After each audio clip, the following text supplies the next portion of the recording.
వచ్చేసి తెగలు సామాజిక నిర్ణయాలు. తెగల వచ్చి ఎక్కువ మంది తెగలు ఉంటారండి, గిరిజనులు కానీ ఎవరైనా సరే కానీ ఉంటాయి. వీళ్ళ యొక్క ఆస్తి ఏంటిదని అంటే అడవి కానీ, భూమి కానీ, నీరు కానీ, పచ్చిక బయలు కానీ వీరు ఆస్తిగా భావిస్తారు. ఆదిలాబాద్లో ఎవరు ఉంటారని అంటే గోండ్లు అనే జాతి వారు ఉంటారండి. ఆదిలాబాద్లో గోండ్లు అనే జాతి వారు ఉంటారు అండి. ఇక్కడ ఇక్కడ ఈ తెగల గురించి కానీ, గోండ్ల గురించి కానీ మానవ విజ్ఞాన శాస్త్రవేత్తలు ఏమంటారంటే ఆంథ్రోపాలజిస్టులు అంటారు. ఆంథ్రోపాలజిస్టు అంటారు. తెలంగాణలో గోండ్ల గురించి హేమండ్ డార్క్ అనే శాస్త్రవేత్త ఎక్కువగా పరిశోధనలు చేసిండు అన్నట్టు. తర్వాత ఈశాన్య రాష్ట్రాల్లోని గిరిజనుల గురించి కూడా హేమండ్ డార్క్ అనే శాస్త్రవేత్త అధ్యయనం చేసింది. గోండు యొక్క గోండ్ పంచ్ అంటారా అండి. గోండ్ పంచ్ అంటే గ్రామ పంచాయతీ అన్నట్టు. పాట్ల అంటే గ్రామ పెద్ద. యాక్చువల్గా గ్రామ పెద్ద అనే అతను మగ అతనే ఉంటాడు. గ్రామ సభ అని అంటే మండలి అన్నట్టు. ఇది వచ్చేసి మనకి తెగల గురించి. తర్వాత వచ్చేసి పంచాయతీ సమావేశాలు అనేటివి ఎప్పటికప్పుడు జరుగుతాయి. దానికి నచ్చినట్టు ఏదో ఒక టైంలో స్త్రీలు అనేటి వాళ్ళు ఓన్లీ వాళ్ళ యొక్క సమస్యలు మాత్రమే విన్నవించుకునేటట్టు ఉంటుంది. ఇది అనేది దాని గురించి. పాట్ల అని అంటే గ్రామ పెద్ద, ఆయన చేస్తున్న సేవలకు వేరే కులాల వాళ్ళు కానీ సేవలు అనేటి వాళ్ళు చేస్తూ ఉంటారు. తెలుగువారు మరాఠీ వాళ్ళు 1940-50లలో ఈ వ్యవస్థలలో మార్పు వచ్చేసింది. తర్వాత వచ్చేసి సామ్రాజ్యాలు, గణతంత్ర రాజ్యాల ఆవిర్భావం.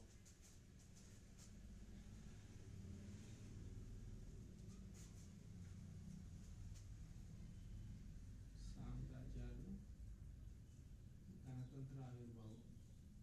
సామ్రాజ్యాలు అంటే మామూలుగా ఎలా ఉత్తర భారతదేశంలో అనేక రాజ్యాలు ఉండే అప్పుడు బ్రిటిష్ వారు పరిపాలించేటప్పుడు అవన్నీ కొన్ని రాజ్యాలు అనేటివి కొంతమంది రాజుల చేతుల్లో సామ్రాజ్యాలుగా వెలిసిల్లినాయి అన్నట్టు. మగధ కానీ, వజ్జి కానీ, కోసల కానీ అలాంటి రాజ్యాలు అనేటివి వెలసిల్లినాయి అన్నట్టు. తర్వాత వచ్చేసి మనకి జనపదాలు అని అంటారు. వీటి జనపదాలు అని అంటే గంగాలోయ మైదానంలో ఉండే వాటిని సంస్కృతంలో జన అని అంటారు. ఇందులో జీవించే వాళ్ళని జనపదాలు అని అంటారు. పెద్ద పట్టణాల్లో జీవించే వాళ్ళని మహాజనపదాలు అని అంటారు. అర్థమైంది కదండి. తర్వాత వచ్చేసి మనకు చెప్పినట్టు ఢిల్లీ, పాట్నా, అయోధ్య, రాజగిర్ అనేవి ఈ మహాజనపదాల గురించి ఉపనిషత్తులు కానీ, మధ్యమాని కానీ తెలుపుతాయండి. తర్వాత వచ్చేసి వ్యవసాయం చేసే వాళ్ళని ఏమంటారు అని అంటే గృహపతులు అంటారు. గృహపతి అంటారు. దాస అంటే లొంగిపోయి బతికి చేసేవాళ్ళు, దాస అని. మృతిక అంటే జీతం తీసుకొని పనిచేసేవాళ్ళు, మన దగ్గర ఎలా చేస్తారో అలా అన్నట్టు. ఇంటికి పొలం పనికి ఉపయోగపడేవాళ్ళు మృతిక వాళ్ళు అన్నట్టు. మామూలుగా మా జనపదాన్ని ఎవరు పరిపాలిస్తారు అని అంటే మామూలుగా రాజులు పరిపాలిస్తారు. ఒక వ్యవసాయం చేసిన గృహ పంటల్ని రాజుకు ఒక భాగం ఇస్తారు. దీన్ని బాగా అని అంటారు. భాగం ఇచ్చేదాన్ని బాగా అంటారు.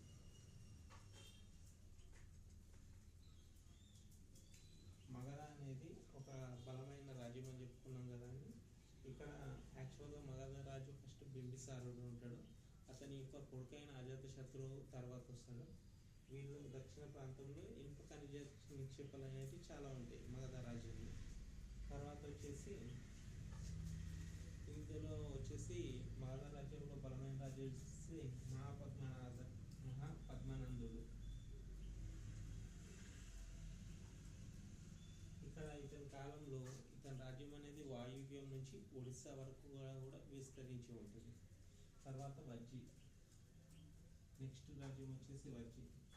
ఇది ఒక గణరాజ్యం అండి. గణరాజ్యం అని అంటే స్వతంత్రంగా ఉండే రాజ్యాన్ని గణరాజ్యాలు అని అంటారు. ఈ రాజ్యంలో ఒకే పాలకుడు పాలకులు కాకుండా ఎక్కువ మంది పాలకులు ఉంటారండి. ఇక్కడ తెలుసుకోవాలి, ప్రతి ఒక్కరు తమ రాజుని తమను రాజు అని పిలుచుకునేటోళ్ళు అన్నట్టు. మామూలుగా అన్ని రాజ్యాల్లో కాకుండా ఎక్కువ మంది రాజులు ఉండేవాళ్ళు తన రాజ్యంలో ఉంటారు. బుద్ధుడు, మహావీరుడు, సమకాలీన రాజులు అని అంటారు చూడండి, అలా అన్నట్టు ఇక్కడ. తర్వాత వచ్చేసి మనకి మొదటి సామ్రాజ్యం, మౌర్య సామ్రాజ్యం అనేది మొదటి సామ్రాజ్యం. మౌర్య సామ్రాజ్యం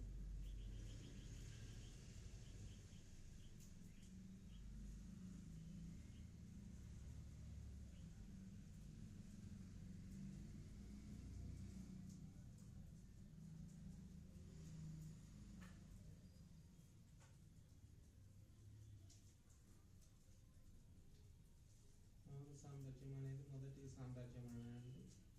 ఈ మొదటి సామ్రాజ్యం అని అంటే ఏంటిదనంటే ఎక్కువ కాలం ఇక్కడ బౌద్ధ మతానికి ఇంపార్టెన్స్ ఇచ్చారు. చంద్రగుప్తుడు మొదటి ఒక రాజు. చంద్రగుప్తుని యొక్క కొడుకు వచ్చేసి బిందుసారుడు. బిందుసారుని కొడుకు వచ్చేసి అశోకుడు. అర్థమైంది. చంద్రగుప్తుడు మొదటి రాజు, తర్వాత వచ్చేసి బిందుసారుడు. బిందుసారుని యొక్క కొడుకు అశోకుడు. అశోకుడు ఏం చేస్తాడంటే చెట్లకి ఇరువైపులా నాటించాలని మీరు చదువుకుంటారు కదా, అలా కాకుండా అశోకుడు ఎన్నో యుద్ధాలు గెలిచి చాలా యుద్ధాలు అనేవి అశోకుతోటి ఒక రాజు అంటే అతని పేరు పురుషోత్తముడు. పురుషోత్తముడు గుర్తుంచుకోండి. అశోకునితోటి వీరోచితంగా పోరాడిన రాజు ఎవరు అంటే పురుషోత్తముడు. ఒక యుద్ధం అతను గెలుస్తాడు, ఒక యుద్ధం ఇతను గెలుస్తాడు.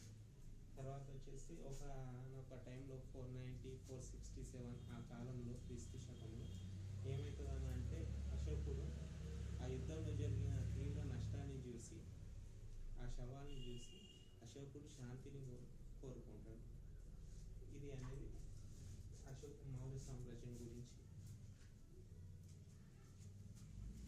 ఇది అనేది మౌర్య సామ్రాజ్యం అని అంటే ఇది బెంగాల్ దాకా విస్తరించి ఉంటుంది అన్నట్టు. అంటే అన్ని రాజ్యాలనే అతను అక్కడ గెలుచుకుంటూ వెళ్ళిండు అన్నట్టు అప్పట్లో.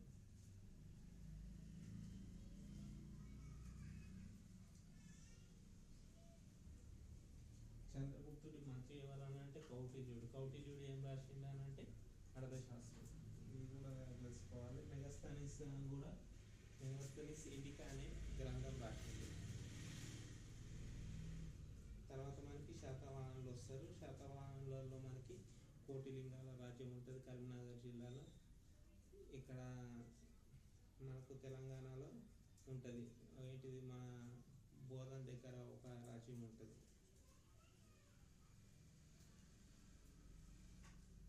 ధర్మము అశోకుని యొక్క మంత్రులు ఉంటారు, ధర్మ మహామాత్రులని ఉంచుకోవడానికి మామూలుగా తన సందేశాన్ని పంపించడానికి వేరే దేశాలకు, సిరియా కానీ ఈజిప్ట్ కానీ వేరే దేశాలకు కానీ పంపించిండు అన్నట్టు. రోడ్లను, భాషలను అన్నిట్లను. శాతవాహనంలో వచ్చేసి గొప్ప రాజులు వచ్చేసి గౌతమిపుత్ర శాతకర్ణి, వాసిష్ఠపుత్ర పులోమావి, యజ్ఞశ్రీ శాతకర్ణి. వీళ్ళందరూ తల్లి పేరు ధరించి చేస్తారు. హలుడ అనే రాజు కూడా ఉంటాడు. అతను ప్రజాకవి అన్నట్టు. అతను ఎన్నో రకాలైన గ్రంథాలు కూడా రాసిండు.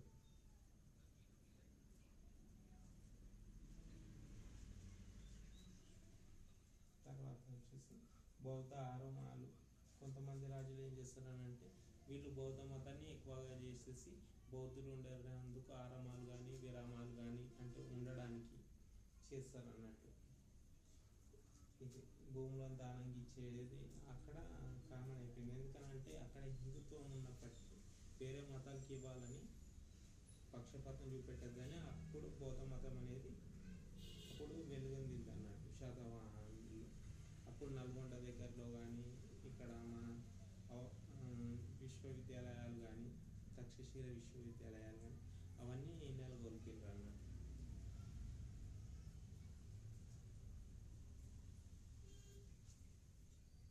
శాతవాహనుల రాజధాని వచ్చేసి కోటిలింగాల. ఒకటి మన దగ్గర అస్మాక రాజ్యం, అది బోధన్లో ఉంటుంది. శాతవాహన వంశస్థాపకుడు వచ్చేసి శ్రీముఖుడు. ఇది వచ్చేసి మనకి శాతవాహనుల గురించి.